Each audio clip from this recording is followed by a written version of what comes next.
Selon la stratégie nationale d'intégration des enfants des structures islamiques d'éducation, 300 000 enfants des structures islamiques d'éducation non reconnus par l'État ne bénéficient pas des avantages qu'offre l'éducation étatique formelle, à savoir la qualité de l'enseignement. L'intérêt supérieur de l'enfant doit être respecté. Faille bien qu'on trouve une solution pour les intégrer tous au système éducatif formel. Et donc c'est ce qui a suscité l'élaboration de cette stratégie pour la prise en compte de tous les enfants de l'État de Côte d'Ivoire. Cependant, les promoteurs de ces établissements font face à des préjugés. Une frange de la population musulmane ou bien des musulmans qui trouvent que le fait d'adopter le programme officiel, c'est d'aller vers une institution des mécréants. D'où le sens d'un atelier régional de restitution à Bouaké. Il s'agit de présenter cette stratégie nationale aux parties prenantes régionales, notamment les fondateurs, les gestionnaires et les enseignants des structures islamiques d'éducation, afin qu'ils s'approprient la vision de cette stratégie nationale d'intégration des enfants. L'État a demandé au ministère de l'Éducation nationale de faire en sorte de faire bénéficier à tous les enfants qui sont dans les structures islamiques des mêmes conditions de travail que ceux qui sont dans les structures dites formelles.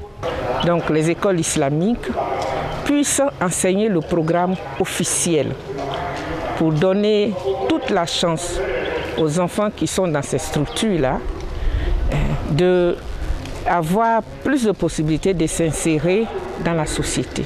La Côte d'Ivoire ambitionne la scolarisation de tous les enfants de 6 à 16 ans à l'horizon 2025.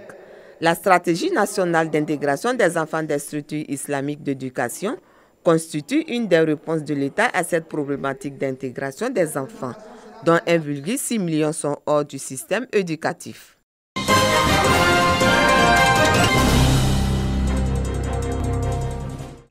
Des dons constitués, entre autres, de fauteuils roulants, des matelas, des kits sanitaires, des non-vivres et des vivres, destinés aux populations vulnérables de Logoualé et de Danané, notamment les handicapés, les pensionnaires du centre communautaire d'accueil et de réhabilitation pour les femmes et filles CKRF de Logoualé et les détenus de la maison d'arrêt et de correction de Danané. Un geste de l'ONG Génération Femmes du 3e millénaire GFM3 pour lutter contre la propagation de la maladie à coronavirus. Les populations sont sensibilisées et exhortées au strict respect des mesures barrières afin de rompre la chaîne de contamination. Le danger est réel et présent. Il est même partout. Le gouvernement de Côte d'Ivoire se bat pour garantir notre sécurité sanitaire.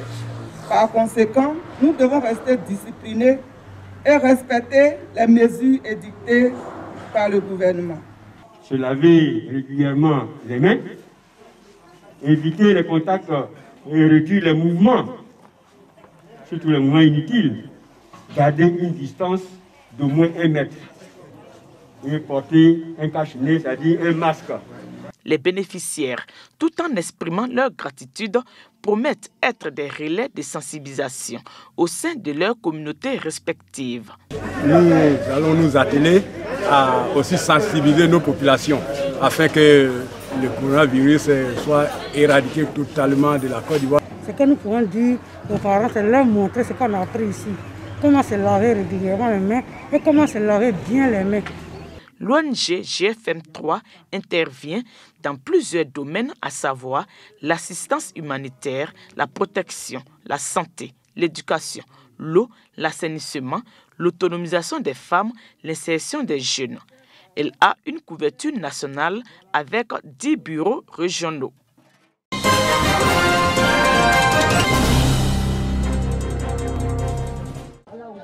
Distribution de cache-nez et messages de sensibilisation au respect des mesures barrières contre la maladie à coronavirus. Temps fort de la rencontre des femmes du quartier Maroc de Bouaké et le directeur général de l'Institut national de la formation sociale, cadre de la région de Bouaké devant un auditoire en majorité commerçante. Les femmes ont été invitées à la vigilance pour faire barrage à la COVID-19 dans leur milieu. Pour la présidente des femmes du quartier Maroc, des initiatives sont prises dans un milieu de vie pour contenir la pandémie malgré l'incivisme. Tout ce qu'on nous dit, nous devrons le faire. Les mesures barrières, la protection, porter les cache-nez, se laver les mains. Vraiment, nous avons fait plusieurs sensibilisations. J'espère que ça va rentrer. Pour le président de la cérémonie, la sensibilisation doit être renforcée auprès des femmes, gage d'une meilleure approche contre la maladie. C'est une pandémie qui se trouve partout dans le monde entier. Il ne faut pas que des gens croient que c'est une maladie d'Abidjan ou bien c'est une maladie des Blancs ou bien c'est une maladie des Chinois. C'est une maladie de tout le monde. Et comme c'est des femmes qui étaient réunies, et c'est celles-là même qui ont la responsabilité des familles, qui ont les enfants, qui ont les maris, qui vont au marché, il fallait que je répète et que je répète encore que c'est une maladie dangereuse. Traoré Mamadou a invité les femmes à se faire établir leur carte d'identité, chose utile pour l'activité de commerce qu'elles exercent.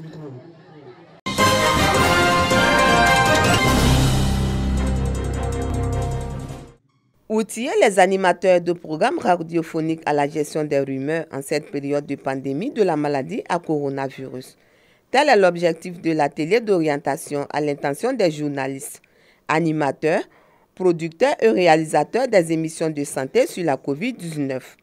Au nombre d'une vingtaine, ces acteurs des radios de proximité issus des régions du Béret, du Yambol et de Gbeke ont vu leur capacité renforcée en matière de communication de risque et l'engagement communautaire en ces moments de crise sanitaire. L'initiative est de l'Organisation mondiale de la santé Côte d'Ivoire en collaboration avec la plateforme Radio Santé. Les rumeurs peuvent entraver toutes les actions que nous menons ou que le ministère de la Santé voudrait bien mener pour pouvoir freiner cette propagation de la maladie. Il s'agira de montrer comment est-ce que un magazine de radio pourrait être structuré en termes de sensibilisation de la population. On va constater que les populations, notamment les communautés, ont baissé les bras en matière d'application des mesures barrières. Donc il était bon que cet atelier d'orientation soit pour que davantage le traitement des différentes productions soit mieux orienté pour que la population puisse véritablement prendre conscience. Le directeur de la communication et des relations publiques a expliqué le plan de riposte mis en place pour faire face à la COVID-19 en Côte d'Ivoire. La Côte d'Ivoire a été servie au niveau de la communication publique, notamment les médias traditionnels et les réseaux sociaux ont fait leur part.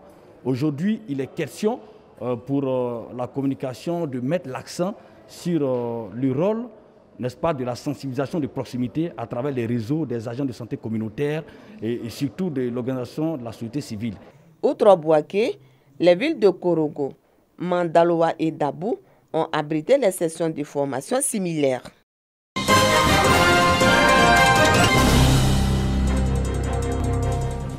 Mille timbres offerts aux jeunes de la sous-préfecture de Totodrou dans le département de Kubli. Un geste d'été Sylvain, fils et cadre de la dite sous-préfecture. Objectif, aider les jeunes à se faire établir une carte nationale d'identité CNI. La cérémonie de remise est une occasion pour le préfet de Kubli de relever l'importance de ce document administratif. La vocation de la carte d'identité, ce n'est pas uniquement pour voter. Mais quand vous avez une carte d'identité, vous avez une existence légale. Ça vous permet, si demain votre enfant vous envoie un mandat, vous pouvez retirer votre argent. Ça vous permet de mettre votre enfant à l'école. Donc c'est vraiment un document indispensable. Il n'a pas manqué d'exhorter les populations à participer à l'opération de la révision de la liste électorale en cours et aux futures échéances électorales. Ne pas voter, c'est une erreur grave. Je dis, bon, moi je ne vote pas. Mais le président qui sera élu, le député qui sera élu, le maire qui sera élu, va prendre des décisions qui vont s'imposer à moi. Donc pourquoi ne pas voter? Au moins si j'ai voté, que j'ai exprimé mon choix, je suis tranquille avec ma conscience. L'autorité préfectorale a par ailleurs recommandé aux fils et filles de Kubli l'union pour impulser le développement de leur département.